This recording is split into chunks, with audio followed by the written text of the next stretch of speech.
In this tutorial, we're going to be going over how to do review and aggregate rating markup. First thing that we're going to show you is how to create review markup for an existing article that you have in the editor.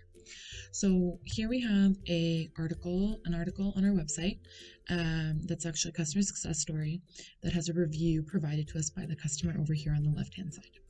So what we're going to do is we're going to go into the existing article data item and we're going to go with edit. We're going to scroll down to the other fields and then we're going to find review. What we're going to do then is we're going to create a review data item. So Whitaker review. We're going to convert to data item.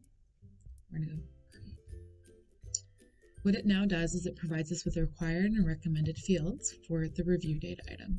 So for author, we're going to copy paste Williams. And it's looking for a person data item, so we're going to insert that and convert. Again, create. It's going to ask us for the required and recommended fields. In this case, we do have a description, so we're going to include that as well. And then done. The other thing is the item reviewed. So if you ever need a description as to like what the field means, you can always hover over and it'll tell you. So in this case, Dave Williams is providing a review for Schema App, the product itself. So we do want to reference that, and we have an existing data item here. So we're going to actually search for it. We can link it back.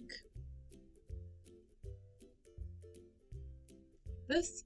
If you don't already have an existing data item, then you can create one just as we did the person data item above.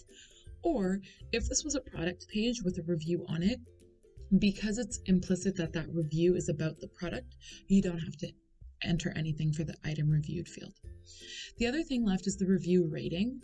Now, as you can tell, there isn't actually an explicit rating on this page, so we're going to need to leave that blank. If there were a rating, then you would create a rating item. Just like you did the ones above.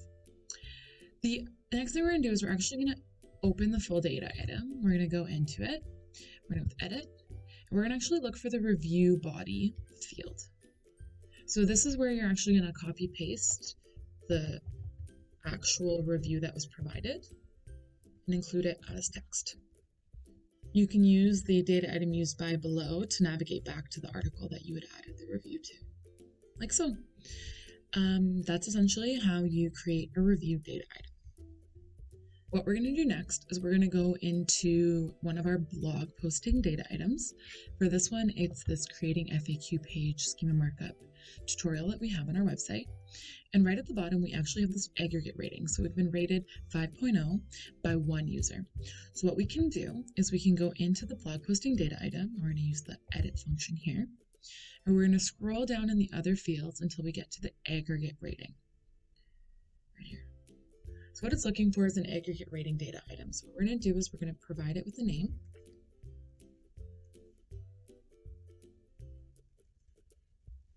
We're going to convert to data item. From there, we're going to enter the required and the recommended field. So in this case, the rating value right now is a 5.0. And for the best and worst rating, if it's on a scale other than 1 to 5, you do need to include these. But if it is 1 to 5, then you can omit those two fields. Then we're going to go to the full data item. Edit. So again, rating value 5.0. And then we're going to scroll down to where it says rating count. So in this case, it's the number of ratings that make up the aggregate rating. Right now, it's just one. Then we're going to click done. We're going to navigate back to the blog posting that we had. We can check it by using the View JSON button to refresh. And if we scroll down, we should be able to see the aggregate rating, like so. If you have any questions, you can always email us at support@schemaapp.com. And you can also reference the tutorial below.